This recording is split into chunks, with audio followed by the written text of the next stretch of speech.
Di 20K subscriber channel Novel Official, akan adakan giveaway untuk satu orang pemenang. Syaratnya kalian harus subscriber, komen, like, share, supaya kalian bisa terpilih untuk jadi pemenang giveaway. Semoga beruntung bosku. Selamat datang di channel Novel Official. Sebelum kalian mendengarkan novel lelaki yang tak terlihat kaya, jangan lupa like, share, dan subbreaker kalau tidak kusentil jantung kalian hehehehe. Tanpa lama-lama lagi langsung saja kita masuk di alur cerita novelnya.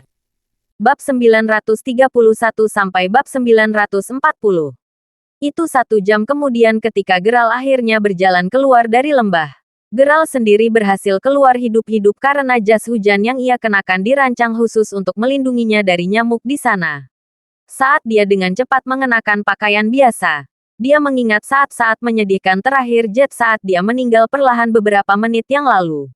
Menuntut balas dendamnya akhirnya membuat Geralt merasakan kepuasan setelah sekian lama. Lagi pula, bahkan jika anak buah Kord dapat melacak putranya sampai ke daerah pegunungan, Geralt yakin bahwa lembah miasma liar akan menjadi tempat terakhir yang mereka pikirkan untuk dicari.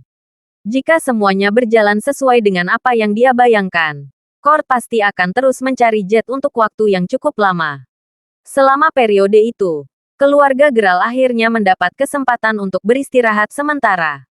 Namun, karena Geralt tidak akan dapat kembali ke Weston untuk sementara waktu, dia tahu bahwa dia harus segera menemukan tempat lain untuk mundur, setidaknya untuk saat ini. Mengenakan ranselnya begitu dia selesai berganti pakaian, dia tampak persis seperti lulusan baru. Dia memiliki tampilan yang sederhana dan tanpa hiasan, seperti dulu. Tepat ketika dia akan memutuskan arah mana yang harus dituju, dia tiba-tiba mendengar deru motor yang keras datang dari menanjak. Sambil menyipitkan matanya, Geralt segera melihat sebuah kendaraan off-road mengejar 2 orang yang jelas-jelas terlihat kelelahan yang sekarang berlari ke arahnya. Dia langsung mengenali keduanya. Mereka tidak lain adalah penjual biskuit gemuk dan si cantik mengenakan celana kulit hitam dari sebelumnya. Jadi itu mereka, kata Geralt pada dirinya sendiri sambil cepat-cepat memakai topinya dan menurunkan pinggirannya sedikit. Tolong, orang-orang itu mencoba membunuh kita, teriak pria gemuk itu. Setelah diperiksa lebih dekat, Geralt memperhatikan bahwa gadis itu menderita cedera serius dan kakinya berdarah cukup banyak. Dia juga memperhatikan bahwa kotak putih yang dia bawa sebelumnya sekarang berwarna hitam.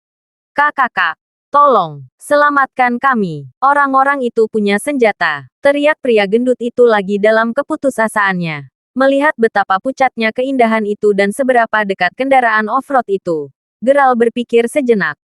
Meskipun gadis itu telah membunuh 5 orang sebelumnya, mereka semua adalah perampok. Terlebih lagi, dia sejujurnya tidak bisa melihatnya sebagai orang yang berbahaya. Melihat orang-orang yang mengejar mereka selanjutnya, dia melihat bahwa orang-orang di dalam kendaraan itu semuanya botak. Mereka juga tampaknya memiliki tato naga atau phoenix di sekujur tubuh mereka. Menyelesaikan keputusannya begitu dia melihat salah satu pria mengulurkan tangannya keluar dari jendela mobil. Geralt berteriak, "Ikuti aku ke lembah." Beberapa detik setelah dia memimpin mereka berdua ke lembah, suara tembakan terdengar. Batu-batu kecil dan kerikil beterbangan di semua tempat juga, saat kendaraan off-road melaju di atas jalan berbatu. Akhirnya, mobil berhenti berdecit. Saat 5 pria botak keluar dari kendaraan dengan senjata di tangan, pemimpin mereka menggerutu. Sial. Mereka berlari cukup cepat, namun, tidak perlu khawatir. Aku berhasil menembak kaki gadis itu agar mereka tidak bisa pergi jauh.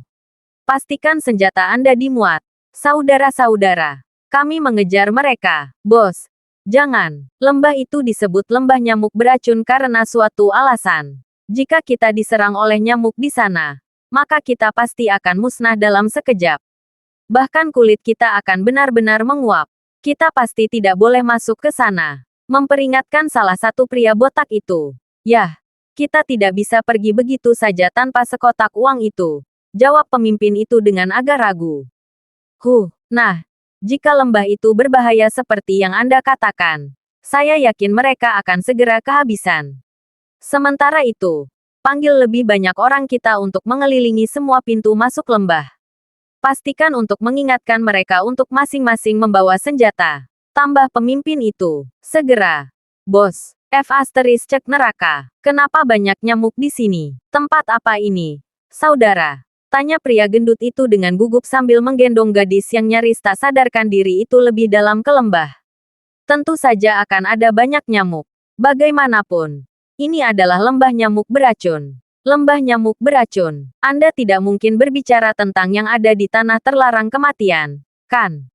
Tanya pria gendut itu yang ternyata berpengetahuan luas dengan heran. Bingo. Geral mengangguk ketika dia mengatakan itu.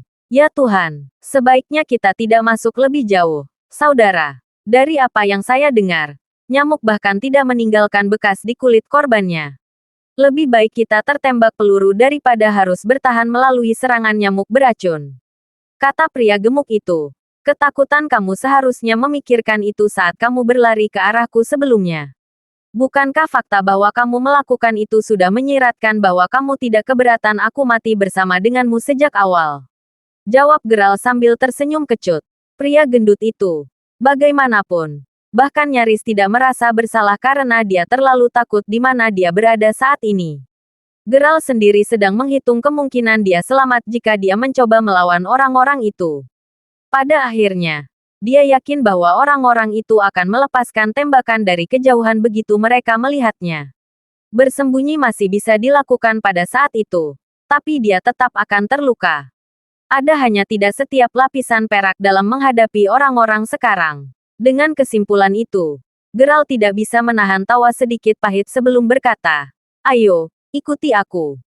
Ada sebuah gua di dalam lembah ini yang bisa kita sembunyikan untuk saat ini." Karena dia sudah kehilangan terlalu banyak darah pada saat ini. Gadis itu sangat membutuhkan istirahat atau hidupnya akan segera dalam bahaya. Serius? Tanya pria gendut itu dengan heran. Sambil menggelengkan kepalanya. Geral terus memimpin sampai akhirnya. Mereka bertiga tiba di gua yang disebutkan Geral. Tampaknya ada jauh lebih sedikit nyamuk di sekitar area ini juga. Sungguh keajaiban. Tidak disangka ada tempat di zona kematian ini yang tidak akan didatangi nyamuk-nyamuk itu. Kata pria gemuk itu sambil dengan lembut meletakkan gadis yang sekarang tidak sadarkan diri di tanah. Lihat tanaman hijau di luar sana. Nyamuk secara alami ditolak oleh aroma mereka. Dengan begitu banyak tanaman itu tepat di luar gua, nyamuk pasti tidak akan menyerang kita dalam waktu dekat selama kita tinggal di sini. Dengan pengetahuan besar Geral tentang tanaman obat, tidak heran mengapa dia tahu sifat-sifat tanaman. Saat Geral mulai memeriksa luka gadis yang tidak sadarkan diri itu, dia segera mendengarnya bertanya. "Siapa kau sebenarnya, kakak? Bagaimana Anda tahu begitu banyak?" Ketika dia berbalik untuk melihat wajahnya, dia mengerutkan kening ketika dia mengajukan pertanyaan. "Identitas saya tidak penting, bagaimanapun. Jika luka ini tidak segera diobati, Anda akan mati dalam beberapa jam. Apa yang terjadi pada kalian berdua? Mengapa orang-orang itu memburumu?" Mengingat apa yang dia katakan kepada 5 pria kekar sebelum membunuh mereka, Geral ingat dia mengatakan bahwa dia ingin membunuh seseorang.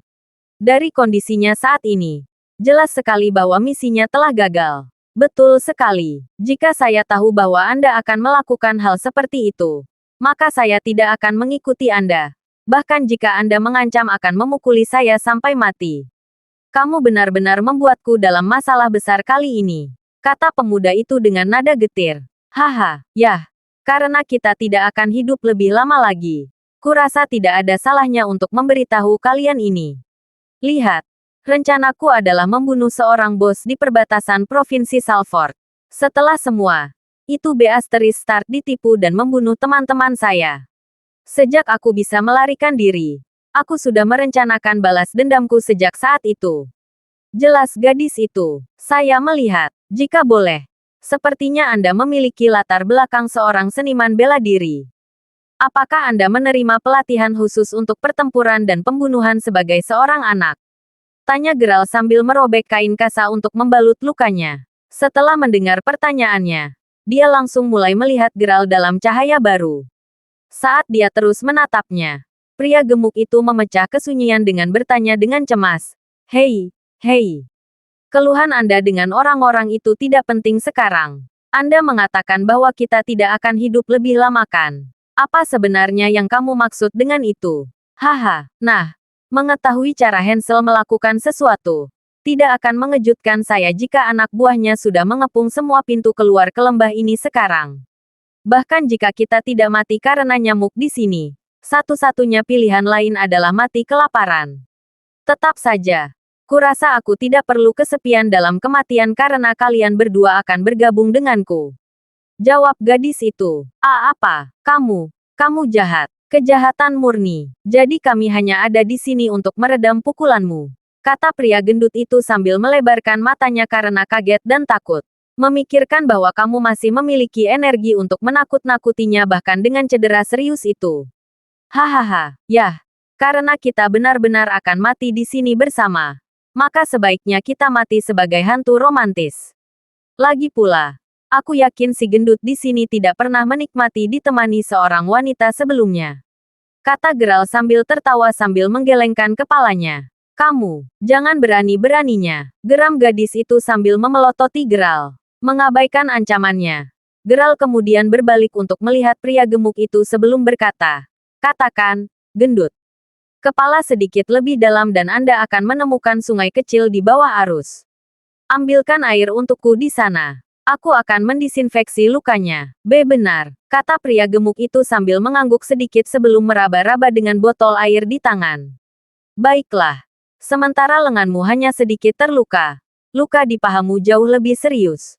Itu akan terinfeksi dengan sangat mudah jadi aku harus menyedot darah yang terkontaminasi sebelum itu terjadi. Kata Geralt segera setelah pria gemuk itu pergi. Bagaimana kamu akan menyedotnya? Tanya gadis itu. Bagaimana lagi? Dengan mulutku tentu saja. Jadi, tolong lepaskan aku dari rasa malu dan buka celanamu jika kamu ingin aku membantumu. Kata Geralt sambil sedikit tersipu. Sebagai tanggapan, dia segera menamparkan wajahnya. Kakau bajingan. Bahkan tidak memikirkannya. Geram gadis itu saat wajahnya memerah seperti tomat. Karena lingkungan tempat dia dibesarkan, gadis itu selalu sangat sensitif setiap kali berhubungan dengan pria. Sensitif bahkan bukan kata yang tepat dalam kasus ini. Sebaliknya, itu lebih mirip dengan jijik. Selama dia harus berurusan dengan hal-hal yang melibatkan hubungan antara pria dan wanita, dia tidak bisa tidak merasa benar-benar muak. Kadang-kadang bahkan bisa menjadi sangat mengerikan sehingga dia merasa jijik hanya dengan berada di hadapan pria. Itu sebabnya dia hampir tidak merasa bersalah ketika dia mengatakan bahwa mereka seharusnya mati bersama lebih awal. Geralt sendiri tidak pernah menyangka gadis yang begitu dingin dan acuh tak acuh akan melakukan perlawanan yang begitu kuat. Dengar, aku hanya mencoba menyelamatkan hidupmu di sini. Jika kami tidak mengobati lukamu sekarang, itu pasti akan menggigitmu kembali saat kami melarikan diri nanti. Apakah Anda benar-benar membutuhkan saya dari semua orang untuk memberitahu Anda apa yang akan terjadi jika Anda jatuh ke tangan mereka? Meyakinkan Geralt. Kamu, mendengar itu. Gadis itu tertegun sejenak. Jelas bahwa dia mengalami pergumulan internal pada saat itu dengan betapa eratnya dia mengepalkan tinjunya. Baik, tapi tutup matamu selama proses berlangsung atau aku tidak akan ragu untuk memotong lehermu. Kata wanita itu dengan nada dingin. Nona. Kau membuatnya terdengar seolah-olah aku sangat ingin melihatmu. Baiklah kalau begitu berbaliklah. Tutup de Anda asterismen mata juga. Perintah gadis itu saat Geralt mematuhinya sambil menggelengkan kepalanya. Beberapa saat kemudian, dia mendengar gemerisik familiar dari seseorang yang membuka pakaian di belakangnya. Meskipun gadis itu sedikit dingin, Geralt harus mengakui bahwa dia benar-benar cantik. Sementara pria biasa lainnya pasti akan tergoda untuk mengintip. Geralt dengan mudah menahan diri dari godaan itu.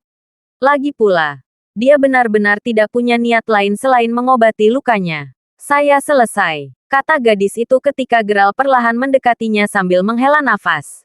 Sekali lagi, aku peringatkan kamu untuk tidak menyentuh tempat lain. Aku bisa mengakhiri hidupmu dengan satu gerakan. Kamu mengerti? Sekitar 5 menit kemudian, sebuah suara yang dikenalnya memanggil, "Saudaraku." Saya membawa air seperti yang Anda minta. Sebenarnya, tunggu, apa yang terjadi di sini? Kenapa wajahmu begitu merah? Cantik, tanya pria gemuk itu. Setelah diperiksa lebih dekat, dia menyadari betapa kusutnya dia juga. Butuh beberapa saat untuknya. Tetapi keheranannya segera terlihat saat dia bertanya, "Kamu Kalian berdua tidak melakukan sesuatu yang aneh selama aku pergi, kan? Jika Anda mengatakan Tuhan lain di Asterismen kata maka jangan salahkan saya untuk mengiris lidah Anda off. Geram gadis itu saat dia mencabut pedang pendeknya. Sebagai tanggapan, pria gemuk itu sangat ketakutan sehingga dia segera menutup mulutnya dengan tangan. Malam berlalu dengan cepat dan hal berikutnya yang diketahui oleh gadis dan pria gemuk itu. Pipi mereka ditepuk ketika Geralt berkata, "Hei, bangkit dan bersinar. Sudah saatnya kita pergi." Tapi saudaraku, di luar masih gelap. Ditambah orang-orang itu mungkin mendirikan tenda tadi malam untuk menunggu kita. Apa yang membuatmu berpikir mereka sudah pergi? Tanya pria gendut itu sambil mengucek matanya. Saya pergi ke pramuka lebih awal dan dari apa yang saya temukan, semua pintu masuk dibiarkan tidak dijaga. Entah mereka sudah pergi atau nyamuk beracun lebih dulu menyerang mereka. Bagaimanapun, mari kita ambil kesempatan ini untuk bergegas dan pergi. Kata Geralt. Apa? Tidak satu pun dari mereka ada di sana? Tanya pria gendut itu dengan heran. Gadis itu sama terkejutnya saat mendengar itu. Saya yakin dan saya serius untuk segera pergi. Nanti dan melarikan diri mungkin terbukti tidak mungkin. Jawab Geralt sambil mengenakan ranselnya. Saling bertukar pandang.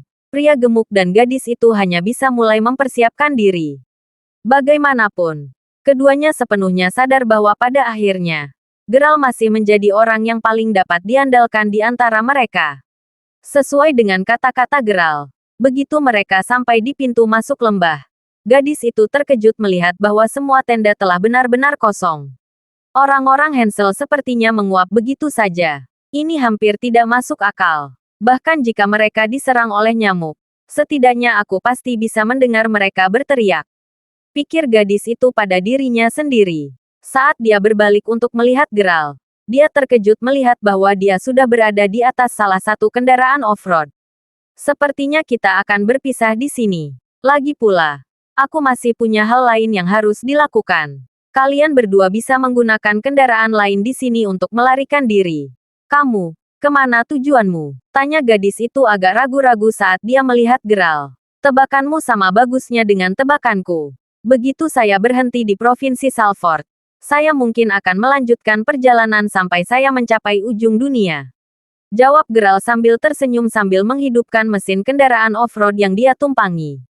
Jelas bahwa dialah yang telah membawa keluar semua anak buah Hansel pada malam hari. Itu juga persis karena itu dia tidak mampu tinggal di sini lebih lama lagi. Sebelum kamu pergi, beritahu aku namamu. Milikku Rainy Levington, teriak Rainy saat wajahnya yang cantik memerah. Sejujurnya ini adalah pertama kalinya dalam hidupnya bahwa dia pernah sedekat ini dengan seorang pria. Baginya, Geralt benar-benar berbeda dari semua pria lain yang pernah dia temui sebelumnya. Bagaimanapun, Geralt telah memberitahunya bahwa dia tidak akan memiliki pikiran kotor tentang dia. Dan Rainy dapat melihat di matanya bahwa dia tidak berbohong. Panggil saja saya Sanderson. Jawab Geralt. Mendengar itu, Rainy bahkan tidak memiliki kesempatan untuk menjawab sebelum Geralt menginjak pedal gas dan pergi sambil melambaikan tangan. Sanderson, siapa yang akan memiliki nama seperti itu? Gerutu Rainy dengan marah. Sejujurnya dia ingin terus menanyainya. Tetapi sekarang, Geralt hanya setitik kecil di kejauhan. Geralt sendiri mulai berjalan melalui Provinsi Salford. Mengikuti arahan quest sebelumnya, dia sekarang menuju area dekat perbatasan provinsi. Daerah yang dimaksud bukan bagian dari negara manapun, dan tidak ada satu orang pun yang bertanggung jawab atasnya. Selain beberapa keluarga besar yang berbagi wewenang atas daerah itu, orang dapat mengatakan bahwa tempat itu sebebas surga. Karena itu, daerah itu biasa dikenal sebagai kota surgawi di distrik segitiga. Namun, karena kurangnya sosok yang berwibawa, pelanggaran hukum merajalela di banyak kota, desa, dan kota-kota surgawi. Itu hanyalah area yang terkenal karena menampung beberapa pasukan bawah tanah utama. Keluarga Wesley sendiri dipandang tidak lebih dari pengusaha kaya di sekitar wilayah ini. Berbicara tentang Wesley, rencana Geralt saat ini adalah menuju mansion mereka. Selain berpotensi menemukan Raja Ginseng, Geralt punya alasan penting lain untuk datang ke sini. Dengan dia yang saat ini tidak dapat kembali ke Weston untuk saat ini, Dia membayangkan bahwa dengan semua penjahat bercampur dengan orang-orang jujur di sini, bahkan keluarga Moldel akan kesulitan mencarinya di sini. Dengan kata lain, tempat ini adalah taruhan terbaik Geralt untuk tetap tidak terdeteksi dan aman, setidaknya untuk sementara waktu. Namun, Geralt tidak berencana untuk tinggal lama. Lagi pula, dia sudah memutuskan bahwa dia tidak akan menjalin hubungan terbuka dengan Wesley. Bagaimanapun juga, keluarga mereka adalah satu-satunya alat tawar-menawar yang tersisa. Dan itu bahkan bukan alat tawar-menawar jangka panjang. Setelah berkendara beberapa lama, mobil akhirnya kehabisan bensin. Akibatnya, Geralt meninggalkannya begitu saja, malah berjalan melewati pegunungan. Itu tidak terlalu sulit baginya karena jika dia haus, dia selalu bisa minum air dari mata air. Bahkan rasa lapar tidak menjadi masalah karena menangkap dan memanggang burung pegar atau kelinci liar hampir tidak menimbulkan masalah baginya. Namun, akhirnya hujan deras mulai turun. Tidak ingin benar-benar basah kuyup selama sisa perjalanannya, ia menemukan sebuah gua di dekatnya dan menggunakannya sebagai tempat perlindungan sementara. Saat itu malam ketika hujan akhirnya berhenti dan Geralt berdiri di depan sungai tepat di luar gua untuk mencuci muka. Namun, tidak lama kemudian dia mendengar pertempuran sengit tidak terlalu jauh. Geralt hanya menggelengkan kepalanya sambil tersenyum kecut. Jelas bahwa itu adalah pertarungan antara dua kekuatan. Ini benar-benar distrik segitiga. Aku harus lebih berhati-hati kemanapun aku pergi sekarang. Tepat ketika Geralt mengatakan itu pada dirinya sendiri, Geralt bisa mendengar gemerisik beberapa langkah kaki. Namun, mereka sepertinya dengan panik menuju ke arahnya. Sambil menyipitkan matanya, Geralt menghitung total 5 pria. Semuanya berpakaian lengkap dengan pakaian kamuflase. Mereka tampak berusaha mati-matian untuk melarikan diri dari sesuatu. "Bos!" teriak salah satu pria saat dia melihat salah satu rekannya yang terluka jatuh ke tanah. Orang yang jatuh memiliki kulit yang sangat pucat saat 4 pria lainnya dengan cepat mengelilinginya. Aku tidak bisa melanjutkan lagi. Tinggalkan aku dan lari. Cepat. Sebelum mereka tiba. Tidak, kami tidak akan meninggalkanmu. Bos. Kita semua bersaudara. Ingat, jika kita mati bersama. Yang terburuk menjadi yang terburuk. Kita hanya akan berjuang bersama sampai kita binasa. Kata salah satu dari 5 pria itu. Kau Start. Apa yang kalian semua katakan? Berjanjilah padaku sekarang bahwa kalian semua akan terus hidup dengan baik. Saya akan tinggal di belakang untuk memberi Anda waktu. Jadi tolong cepat dan pergi. Jawab pemimpin mereka sambil menamparkan salah satu pria yang sudah menangis di sampingnya. Kalahkan kami sampai mati kalau begitu, bos. Sampai Anda berhasil melakukan itu, kami tidak akan pernah pergi. Diduakan, kami tidak akan pergi apapun yang terjadi. Teriak pria lain saat mereka semua menyeka air mata dari wajah mereka. Keputusan mereka tegas. Tunggu, ada gua di sana. Mengapa kita tidak mencoba bersembunyi di sana, bos? Seperti yang telah kami katakan. Kami tidak akan meninggalkanmu di sini untuk mati sendirian. Kata pria lain saat yang lain mengangguk serempak. Mengetahui sepenuhnya bahwa yang lain tidak akan mendengarkannya. Dia membiarkan mereka membawa tubuhnya yang terluka ke gua. Hah, apakah hanya aku? Atau sepertinya ada seseorang yang tinggal di sini? Kata salah satu pria terkejut ketika dia melihat sisa-sisa api unggun. Bukan hanya kamu. Bagaimanapun juga. Jangan khawatirkan itu dulu. Kita harus fokus pada membalut luka bos terlebih dahulu. Sejujurnya, akan lebih baik baginya untuk mengeluarkan lebih banyak darah dalam situasi seperti ini. Dia akan mati lebih cepat jika kamu membalut lukanya sekarang. Kata sebuah suara tiba-tiba. Terkejut mendengar komentar itu. Semua orang segera mengangkat senjata mereka saat mereka membidik pemuda yang baru saja berbicara. Masih berdiri di pintu masuk gua. Geralt hanya menatap langsung ke moncong senjata hitam sebelum dengan santai duduk di sisi gua. Di tangannya, ada seekor kelinci yang tampaknya baru saja dia panggang. Sementara bos kelompok itu menatap dingin pada pemuda yang baru saja muncul. Dia tidak bisa menahan perasaan bahwa dia adalah orang yang luar biasa. Lagi pula, meskipun bosnya terluka parah, dia sangat sadar bahwa dia jauh lebih waspada dibandingkan dengan orang biasa.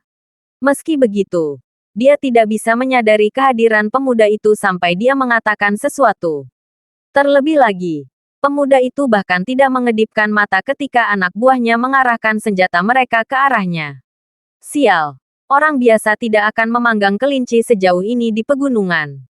Semua kualitas ini jauh dari apa yang dimiliki orang normal. Turunkan senjatamu, kata pemimpin itu dengan lambaian tangannya. Begitu anak buahnya menurut, dia tersenyum sambil menatap Geralt sebelum berkata, "Koreksi aku jika aku salah.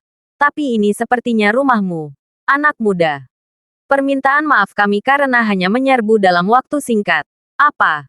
Apakah orang-orang tinggal di gua tempat asalmu? Saya hanya berlindung dari hujan di sini. Karena tempat ini bukan milikku sejak awal. Silakan tinggal selama yang kamu mau," jawab Geralt sambil mencibir.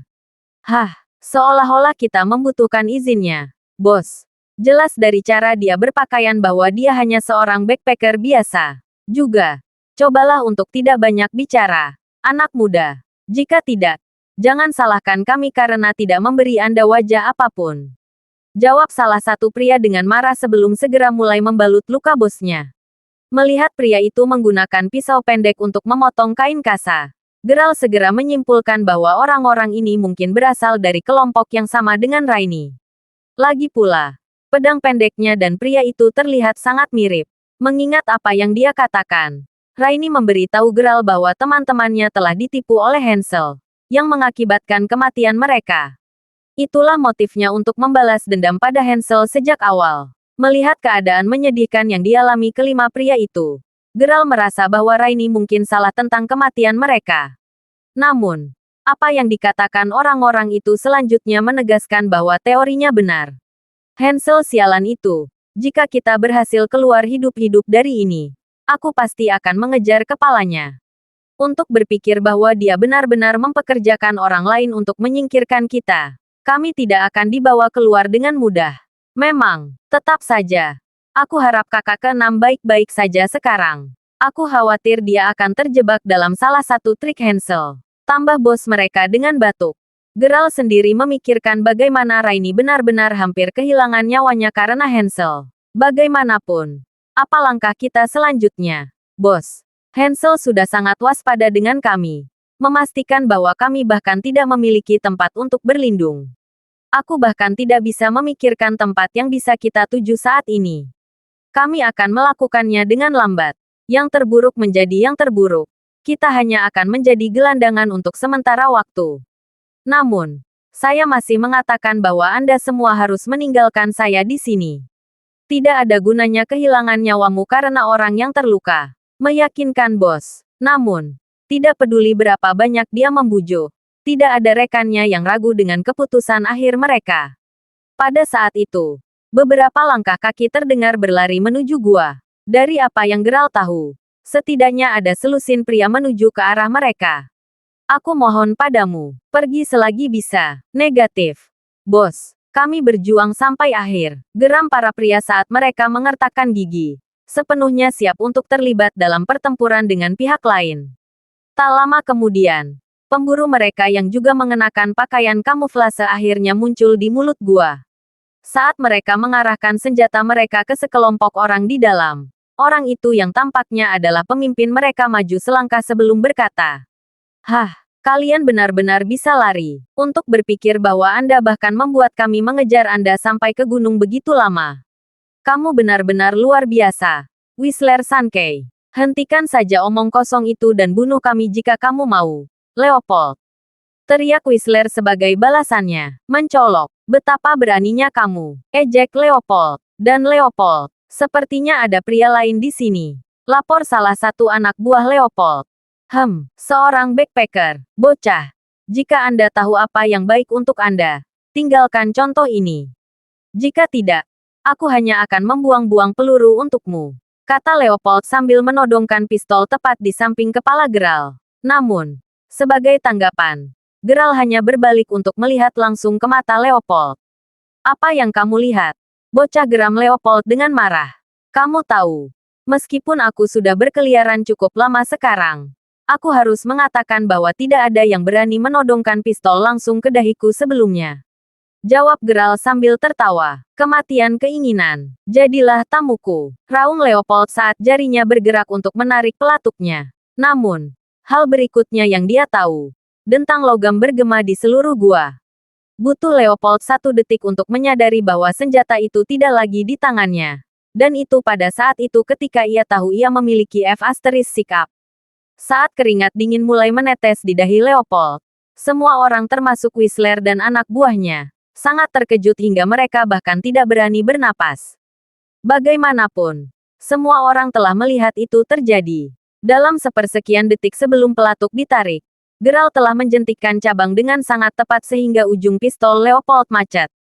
Seolah-olah prestasi itu tidak cukup luar biasa. Hukum fisika tampaknya tidak berlaku untuk Geralt sama sekali karena cabang itu tidak hanya menembus pistol.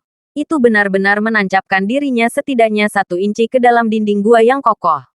Leopold merasakan sedikit darah mengalir di pipinya saat dia menatap dengan mata terbelalak ke pistolnya yang sekarang tergantung longgar seperti cincin bawang di stik kebab. Demi Tuhan, kekuatan dan kecepatan macam apa itu? Jika Geralt hanya mengarahkan ranting itu ke tenggorokan atau dadanya, dia pasti sudah mati begitu saja. Aku luar biasa. Leopold tergagap saat dia menelan ludah dengan susah payah. Karena saya akan bermalam di sini. Silakan pilih bagaimana Anda ingin ini pergi. Anda bisa pergi keluar dan melawan saya sekarang. Atau tinggalkan kami sendiri. Apa yang akan terjadi? Tanya Geralt sambil menggigit kelinci panggangnya. Menyipitkan matanya dalam ketakutan. Leopold segera berteriak. Kami akan mundur. Dan Leopold, mundur aku bilang. Raung Leopold sambil melambaikan tangannya. Memberi isyarat agar anak buahnya segera mengungsi. Ada lebih dari selusin dari kita di sini. Don Leopold. Kenapa kita mundur? Tanya salah satu bawahannya segera setelah keluar dari gua. Hahaha, saya berasumsi Anda belum pernah mendengar kasus yang menimpa anak buah Hansel. Warnai saya dengan terkejut karena berita telah beredar luas di sekitar kota surgawi. Bagaimanapun, lusinan anak buahnya terbunuh dalam 1 malam ketika yang mereka kejar hanyalah 3 orang. Jawab Leopold. Apa? Puluhan. Dan tidak satu pun dari mereka yang berhasil keluar hidup-hidup. Kamu mendengarku. Dan itu bahkan bukan hal yang paling menakutkan tentang insiden itu. Setelah diselidiki, ditemukan bahwa mereka semua dibunuh dengan senjata yang sama bahkan sebelum mereka bisa menarik pelatuk ke senjata mereka. Dan coba tebak, senjata yang dimaksud adalah cabang pohon. Apakah Anda melihat kemana saya pergi dengan ini? Jika lusinan pria bersenjata tidak bisa menghadapi satu penyerang yang memegang dahan pohon, apa yang membuatmu berpikir kelompok kita akan berhasil keluar hidup-hidup jika kita tidak mundur? Jelas Leopold. Dahinya masih bercucuran keringat dingin. Sekarang memahami dari mana Leopold berasal. Bawahannya segera mulai mempercepat langkah mereka menjauh dari daerah itu. Bagaimanapun, Hansel adalah pemain besar yang sangat kuat sehingga anak buahnya jelas bukan kentang goreng kecil. Namun, untuk berpikir bahwa mereka semua dibunuh oleh 1 orang, dan hanya dengan 1 cabang pohon. Dilihat dari kekuatan, keterampilan, dan senjata pilihan pemuda dari sebelumnya, mereka semua hanya bisa bertanya-tanya apakah dialah yang bertanggung jawab untuk membunuh semua anak buah Hansel. Kembali ke dalam gua, Whistler berdiri setelah beberapa kesulitan sebelum berkata, saya benar-benar tidak tahu bahwa orang yang begitu kuat dan berbakat bahkan bisa ada di planet ini. Saya menggunakan Whistler Sankey. Terima kasih telah menyelamatkan hidup kami, Tuan. Kata Whistler. Suaranya dipenuhi rasa hormat dan terima kasih. Melihat itu, anak buahnya yang lain mulai melakukan hal yang sama juga. Kalian semua terlalu sopan. Itu hanya kebetulan bahwa saya kebetulan menyelamatkan hidup Anda. Lagi pula, apa yang terjadi sebelumnya hanyalah pertahanan diri. Jawab Geralt sambil menggelengkan kepalanya. Saya mengerti, omong-omong, Pak. Anda menyebutkan sebelumnya bahwa luka saya tidak boleh dibalut sekarang. Mengapa itu? Tanya Whistler. Mendengar itu, Geralt menatap pria yang terluka itu. Dia jujur hanya menyelamatkan mereka karena dia telah melihat betapa orang-orang itu menghargai persahabatan mereka.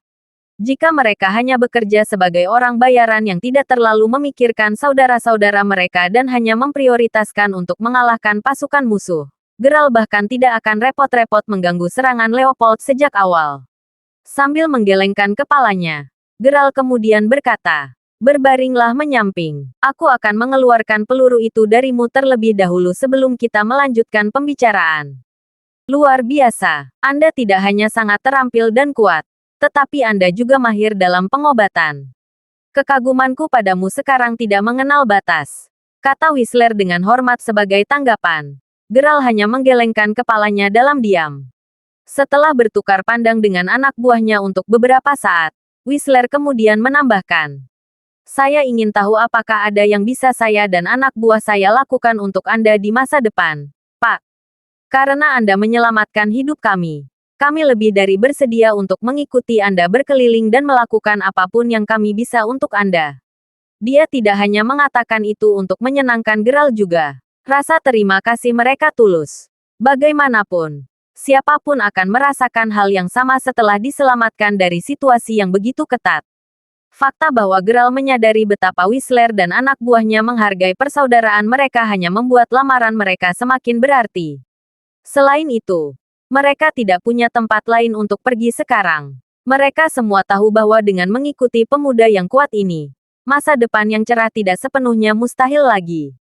Ikuti aku berkeliling. Maaf mengecewakan, tapi saya akan mencari tempat tinggal di distrik segitiga sendiri. Lagi pula, aku tidak punya tempat untuk kembali lagi, jawab Geralt dengan senyum pahit. Anda tidak punya tempat untuk pergi juga, Pak. Nah itu sempurna kalau begitu. Kami semua di sini relatif akrab dengan distrik segitiga. Jadi kami bisa membantu Anda menavigasi di sekitar daerah itu, Pak. Pertimbangkan untuk menerima kami, kata Whistler. Mendengar itu, Geralt berpikir sejenak. Dia sangat menyadari bahwa apa yang paling dia kekurangan saat ini adalah tenaga kerja. Jika dia harus melawan Kord, dia akhirnya harus mencari bantuan karena tidak mungkin dia bisa mengalahkan Bastard itu sendirian. Dari apa yang dia lihat sebelumnya, Whistler dan anak buahnya juga memiliki fondasi yang sangat baik serta rasa kesetiaan yang kuat. Jika dia melatih orang-orang ini seperti bagaimana Finley melatihnya sebelumnya, maka mereka pasti akan mampu setidaknya berada di level Quentin dan Trey di masa depan. Kau memandangku terlalu tinggi jika kau memintaku untuk menerimamu. Lagi pula, aku juga seorang gelandangan.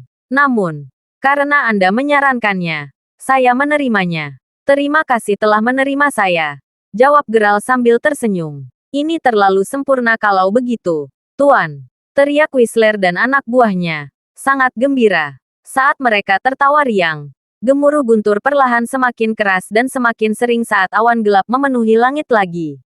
Tak lama kemudian, hujan deras kembali mengguyur. Sejujurnya itu adalah kesempatan langka bagi para pria untuk menikmati ketenangan pikiran saat mereka menatap hujan dari dalam gua. Akhirnya, Whistler berkata, "Jika kita akan bekerja sama mulai sekarang, kita tidak bisa terus hidup seperti ini, Pak. Jika kita ingin bertahan di distrik segitiga, maka kita harus membangun industri dan kekuatan kit sendiri." Geralt hanya mengangguk setuju. Lagi pula, bukanlah hal yang sulit untuk bertahan hidup di distrik segitiga ketika sebuah gua saat ini menjadi satu-satunya sumber perlindungan mereka. Sejak kamu menyarankannya, apakah kamu punya ide bagus untuk memulai dari mana? Tanya Geralt sambil berbalik untuk melihat Whistler. Yah, kita pasti akan menghindari kota surgawi. Setidaknya untuk saat ini. Meskipun ini adalah kota terbesar di distrik segitiga dengan ekonomi yang berkembang pesat dan cara mereka sendiri dalam berperilaku di masyarakat, ada terlalu banyak kekuatan yang saling bertentangan di sana. Mencoba membangun pijakan di sana dengan situasi kita saat ini pasti akan sangat rumit dan kacau. Namun, sebuah kota kecil yang bernama Kota Talgo terletak sekitar 10 km dari kota itu. Meskipun tidak sesejahtera kota surgawi, ekonomi di sana tidak terlalu buruk untuk sebuah kota kecil. Saya sarankan membangun nama kami di sana, Pak. Meskipun saat ini saya hanya memiliki sedikit uang, saya yakin itu masih cukup untuk memulai bisnis kecil di sana. Jelas Whistler. Geralt hanya melambaikan tangan sebelum berkata, tidak perlu memulai dari yang kecil. Saat ini saya memiliki cukup uang untuk membeli beberapa industri besar. Omong-omong, apa industri utama di kota Talgo? Jika saya ingat dengan benar, mereka paling terkenal dengan tanaman obat dan pabrik pengolahan bahan. Namun, pabriknya sendiri cukup besar, jadi pasti akan memakan biaya yang cukup besar untuk membelinya. Jawab Whistler. Pabrik obat katamu, kata Geralt. Minatnya jelas menggelitik. Sementara saya masih mencari Raja Ginseng. Saya masih membutuhkan ramuan dan bahan obat lain untuk melatih diri saya sendiri. Dengan membeli pabrik obat, segalanya akan jauh lebih nyaman bagi saya. Geralt berpikir dalam hati, baiklah. Begitu hujan berhenti, ayo bergegas agar aku bisa meminjam uang yang kita butuhkan untuk membeli pabrik. Mengumumkan Geralt. Itu 2 hari kemudian di sebuah hotel kecil yang terletak di kota Talgo ketika Whistler mendorong pintu kamar terbuka dan berkata, "Sudah selesai, Pak." Mengikutinya, ada 2 pria bernama Stanley dan Wayam. "Begitu cepat?" tanya Geralt, batuk sebelum berdeham. Whistler kemudian berkata, "Yah, pemilik pabrik terus-menerus diganggu oleh pasukan lokal di sini selama beberapa waktu. Dia tidak tahan lagi. Dia sebenarnya cukup bersedia menjual pabrik dengan harga murah. Akibatnya, kami masih memiliki sedikit uang dengan kami sekarang. Omong-omong, karena dia bukan lagi pemilik perusahaan, haruskah kita mengubah nama perusahaan?" tanya Whistler. Ayo pergi dengan Royal Dragon," kata Geralt agak santai. "Oh, Royal Dragon Inc. Atau mungkin Grup Naga Kerajaan. Bagaimanapun, itu terdengar seperti nama yang bagus. Itu pasti terdengar mendominasi. Itu sudah pasti. Saya akan segera melanjutkan sisa dokumen. Juga, sebelum saya pergi, saudara-saudara saya dan saya telah mengumpulkan uang kami untuk membeli manor yang pernah ditinggali oleh pemilik pabrik sebelumnya. Anda bisa tinggal di sana di masa depan," tambah Whistler sambil tersenyum. "Hanya untuk memastikan, kamu tidak memaksanya melakukan itu, kan?" tanya Geralt, sepenuhnya menyadari berapa banyak uang yang dimiliki Whistler dan kelompoknya saat ini. Baginya, jumlah itu jelas tidak cukup untuk membeli seluruh manor. "Tentu saja kami tidak." Bos secara sukarela menyetujui semuanya. Mendengar itu, Geralt mengangguk. Sebelum mereka pergi membeli pabrik lebih awal, Geralt telah menjelaskan bahwa dalam keadaan apapun mereka tidak boleh mengancam atau memaksa pemilik pabrik jika dia menolak untuk menjualnya. Whistler telah mengingat aturan itu. Itulah sebabnya dia tidak kehilangan kesabaran sama sekali selama diskusinya dengan mantan pemilik perusahaan sebelumnya. "Baiklah, aku percaya padamu. Juga, apa maksudmu hanya aku yang bisa tinggal di sana? Kalian semua harus pindah juga. Kita teman sekarang, bukan? Sekarang bawa aku ke manor. Saya ingin melihatnya dengan baik." Segera, Whistler dan yang lainnya tergagap. Sangat gembira dengan kata-kata baik Geralt. Saat keluar dari hotel, Geralt disambut oleh 2 buah Mercedes-Benz besar. Sejujurnya dia tidak tahu bagaimana Whistler bisa mendapatkan mobil-mobil itu.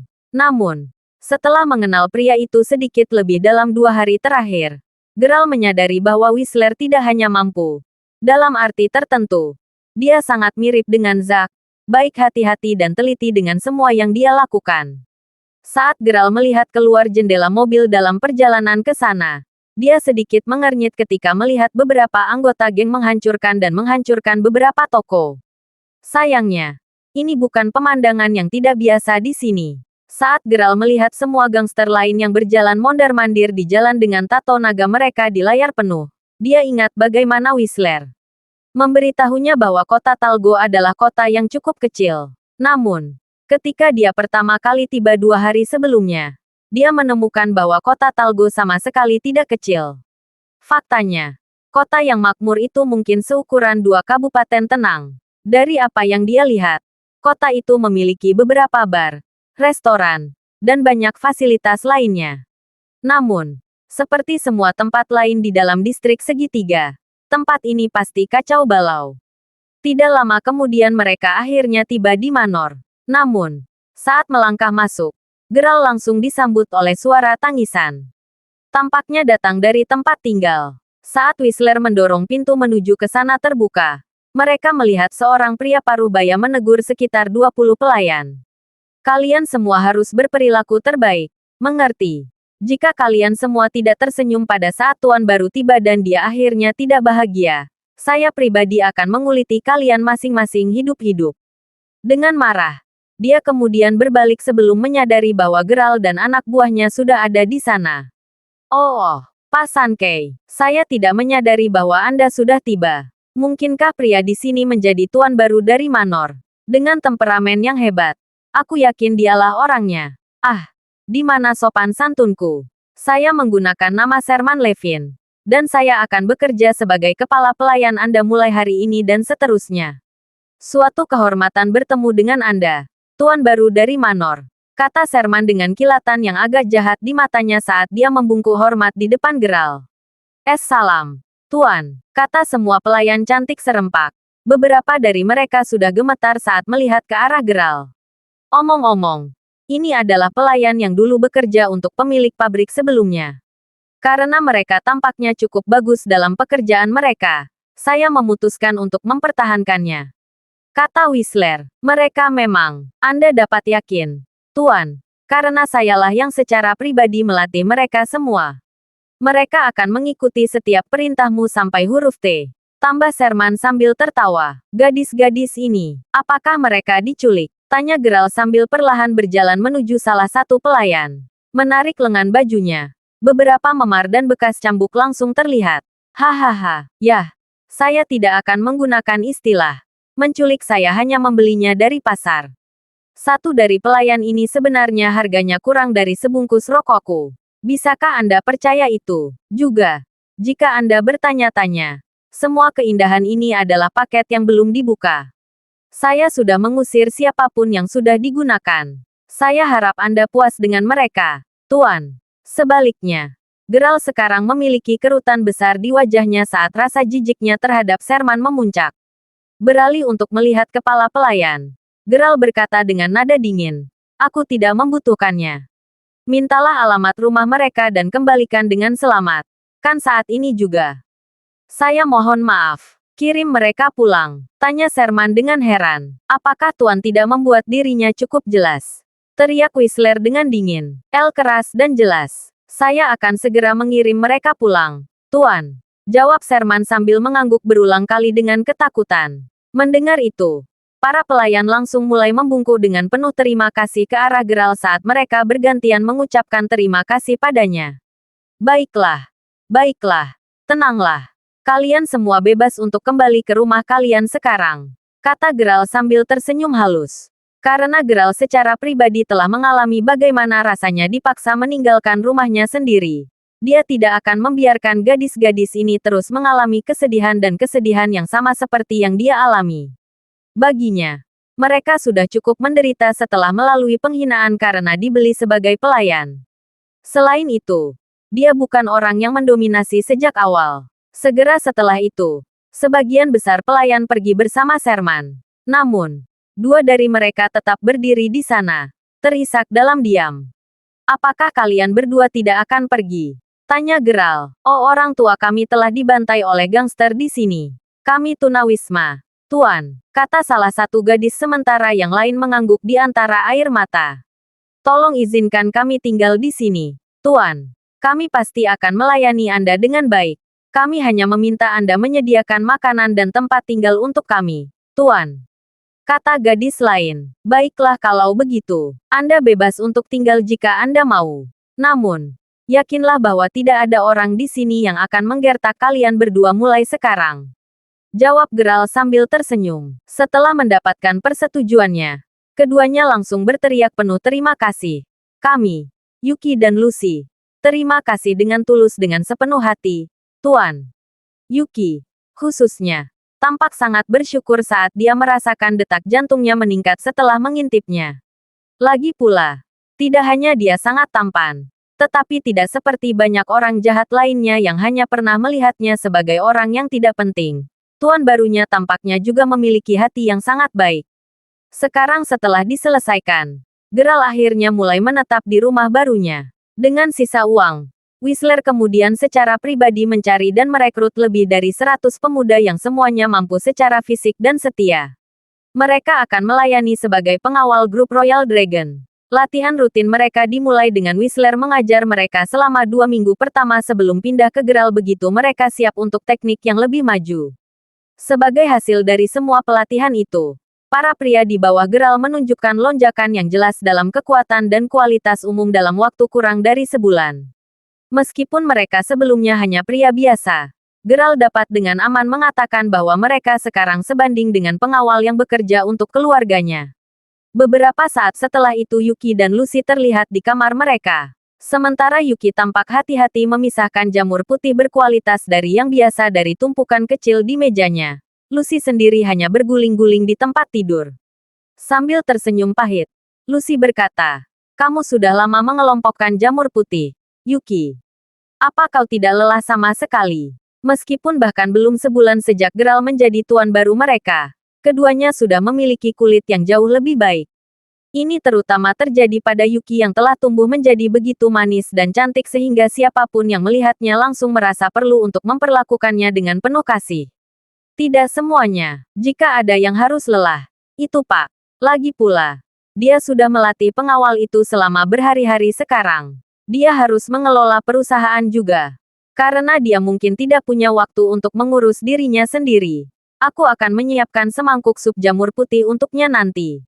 Jawab Yuki dengan senyum manis. Ya, Tuan benar-benar pria yang sangat baik, namun, kamu bahkan lebih baik darinya, Yuki.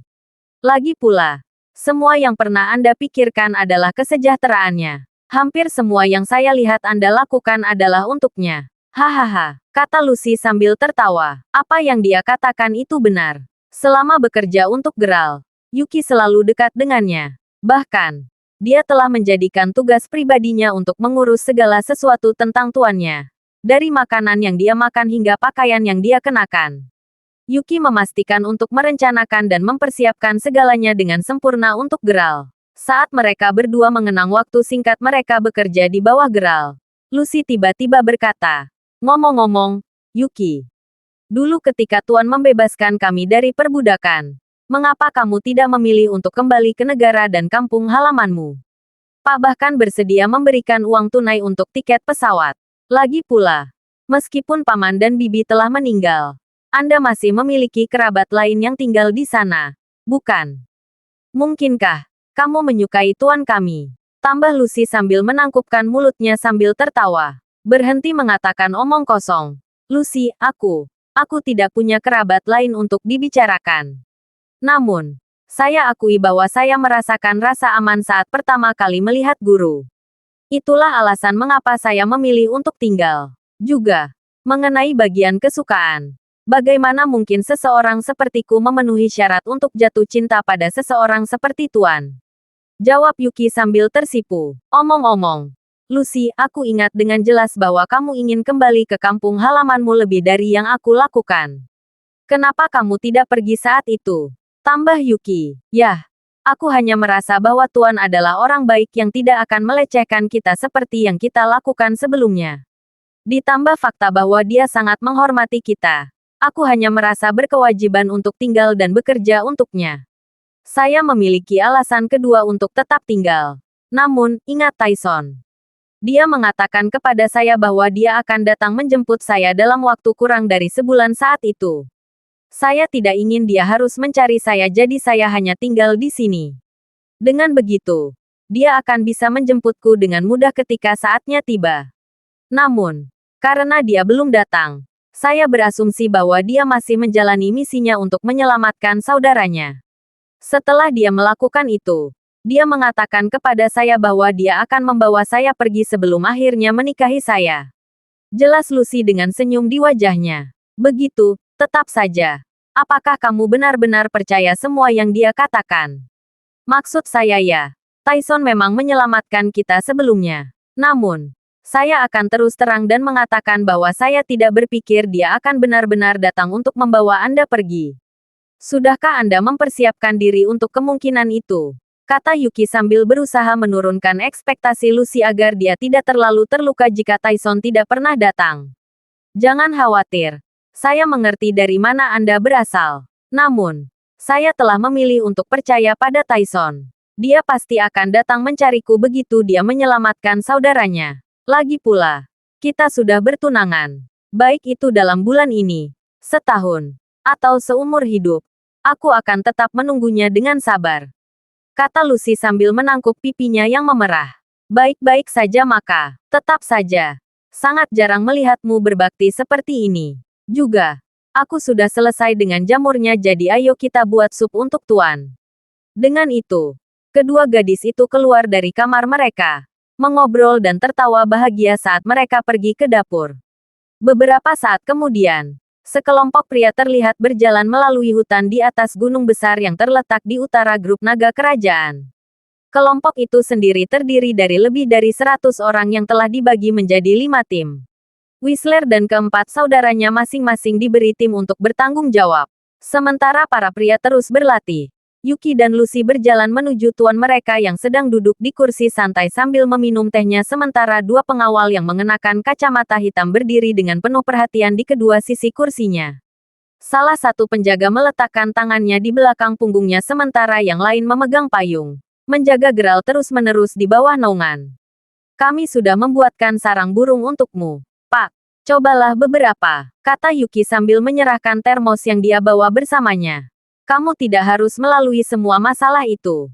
Terima kasih, kata Geralt sambil tersenyum sambil menurunkan tehnya dan mengambil termos. Yuki sendiri tidak bisa menahan senyum manis sebagai tanggapan. Saat dia terus menatapnya, dia tidak bisa menahan perasaan bahwa tubuh dan fisik Geralt tampaknya terus berubah. Lagi pula, dia ingat dengan jelas bahwa otot-otot di tubuh Geralt tidak terlalu besar beberapa waktu lalu. Namun, mereka sepertinya tiba-tiba bertambah banyak secara tiba-tiba dalam beberapa hari terakhir. Ini adalah kedua kalinya Yuki menyaksikan skenario seperti itu. Sebelum dia bisa bertanya-tanya lebih jauh tentang fisiknya, langkah kaki yang cepat terdengar mendekati mereka. Berbalik, mereka semua kemudian melihat Whistler berlari ke arah Geralt bersama timnya. Dari apa yang bisa mereka lihat, beberapa anak buahnya di belakang membawa tubuh seorang pria. Pak, kami menemukan pria tidak sadar ini saat kami berada di pegunungan tadi. Dia memiliki luka serius di sekujur tubuhnya dan dia sepertinya pingsan setidaknya selama beberapa hari sekarang. Dia perlahan sekarat saat kita bicara. Apa yang harus kita lakukan, Tuan? Kata Whistler saat bawahannya perlahan menurunkan pria yang terluka itu ke tanah. Sambil mengerutkan kening, Geralt menoleh untuk melihat pria yang terluka itu. Namun, saat dia melihat wajah pria itu, jantungnya langsung berdegup kencang. Lucy, di sisi lain, sekarang sangat gemetar sehingga nampan yang dia pegang segera berdenting di lantai.